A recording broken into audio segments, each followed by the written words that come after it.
পাড়ার মদন পাশ করেছে ইতিহাসে এমএ। চাকরি পাওয়ার চেষ্টা করে যায় না তবু থেমে।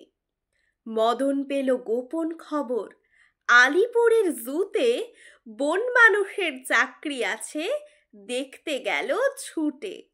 বন মানুষের মুখোশ পরে থাকতে হবে খাঁচায়, মাইনে পাবে 700 টাকা, খাবার পাবে যা চায়।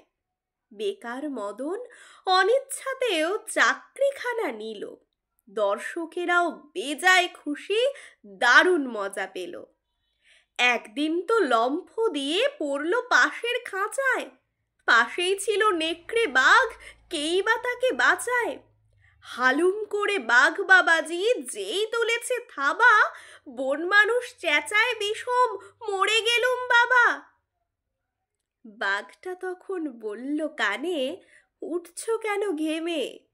আমিও ভাই তোমার মতন ইতিহাসের এমএ।